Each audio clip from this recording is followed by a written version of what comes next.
exist? Americans intend to cast ballots in the 2040 presidential election.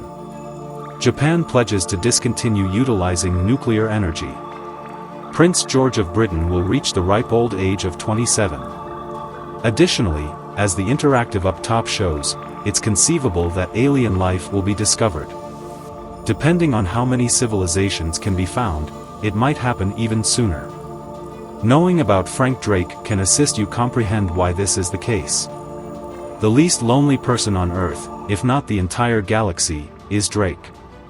Since we haven't even discovered bacteria yet, never alone an alien race that uses the internet and orders takeout, the majority of us are debating whether there is sentient life on other worlds.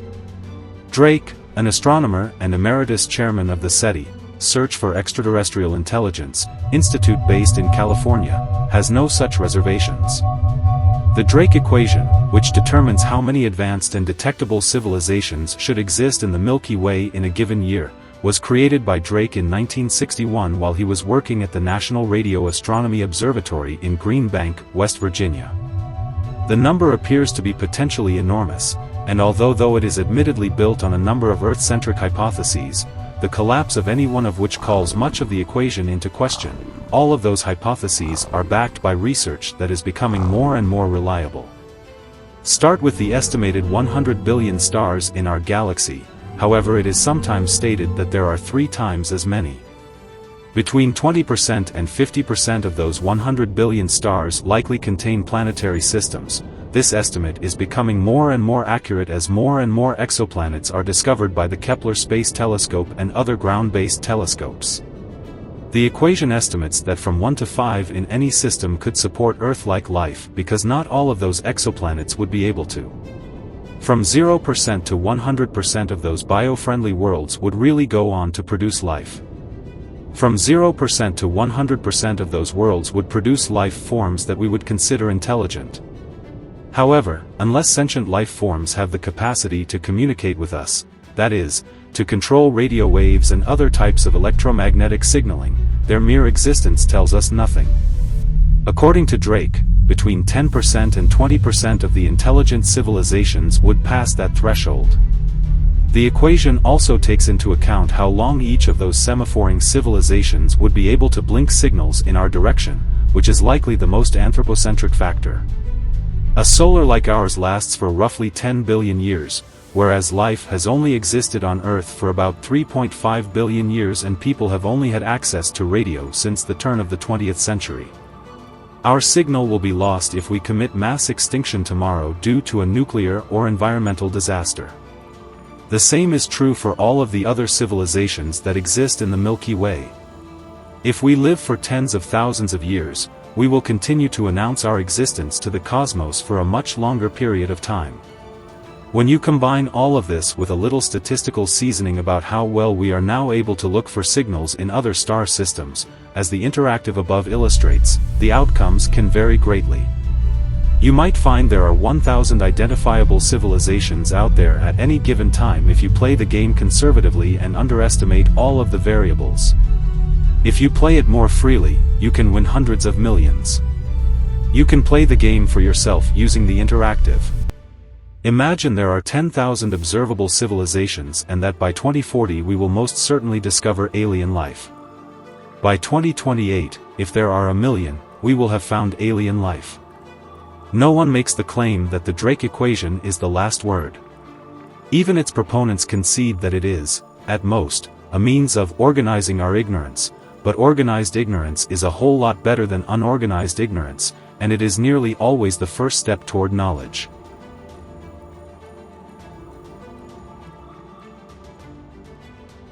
Astronomers seeking for alien communications have analyzed only a few thousand star systems so far.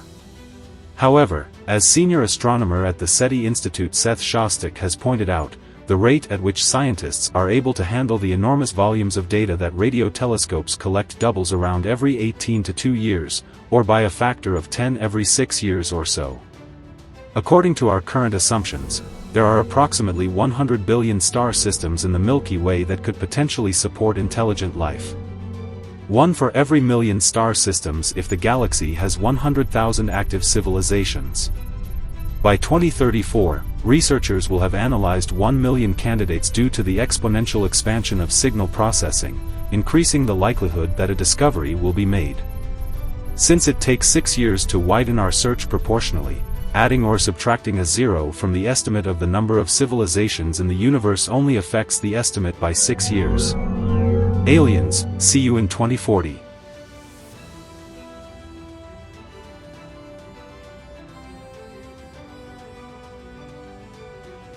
Over the past 60 years, NASA has flown UFOs.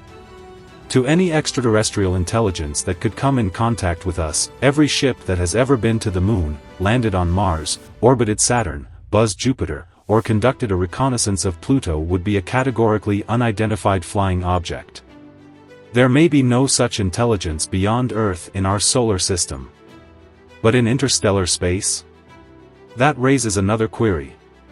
Because of this, the Voyager 1 and Voyager 2 spacecraft, which respectively left the solar system in 2012 and 2018, have golden records on their sides that are inscribed with coded sounds and images from Earth. These records serve as a message in a bottle to any civilization that may come across the spacecraft and is interested in learning more about the curious species that launched them. Unidentified aerial phenomena, or UFOs as they are more formally known nowadays, have been making headlines a lot lately. As I previously stated, just last month the House Intelligence Committee's Counterterrorism, Counterintelligence, and Counterproliferation Subcommittee held public hearings on more than 140 sightings of UAPs by military pilots over the previous 20 years. These sightings included UAPs bobbing, weaving, hovering, diving, and changing direction at speeds that could potentially cause deadly G-forces to any living being, or at least any living human being, INS. The Pentagon and Congress both came to the same conclusion, which was essentially, beats me, following the publication of a related Department of Defense study of UAPs last year. The objects might be new technology created by China, Russia, or another high-technology state. They might be natural phenomena that the pilots and their equipment mistook. They might even be alien in origin, at least in principle. In his opening remarks at the House hearings, Congressman and committee head Andre Carson, Democrat Indiana, acknowledged that UAPs are unexplained. But they're actual. The NASA itself is now taking part in the endeavor to explain UAPs as a third government body. As the space agency said this week, it will undertake its own study to solve the UAP riddle in the fall. Astrophysicist David Spergel, a former Princeton University Department chair and leader of the effort, will serve as its coordinator. The research, which has a $100,000 budget and will last 9 months, will examine all video data and first-hand stories gathered to date, analyze them all, and consult military and civilian specialists for their analysis of the evidence. Even while it is putting a high standard for at least one, the space agency is open to any and all interpretations of the data. In their statement, NASA stated that there is no indication that UAPs are alien in origin. NASA officials acknowledge that anything is possible and that they will pursue the findings, wherever they may lead, but absence of evidence is, of course, not proof of absence. Associate Administrator Thomas Zurbuchen stated in a statement that NASA believes that the tools of scientific discovery are powerful and applicable here as well. We have the staff and resources to advance our comprehension of the unknowable. That sums up science in its purest form. What we do is that. Yes, that is what NASA does, and it is past time that it applied those talents to the UAP riddle. The space agency will finally devote its attention to machines the rest of the world cannot understand after 60 years of creating and flying equipment it can easily explain.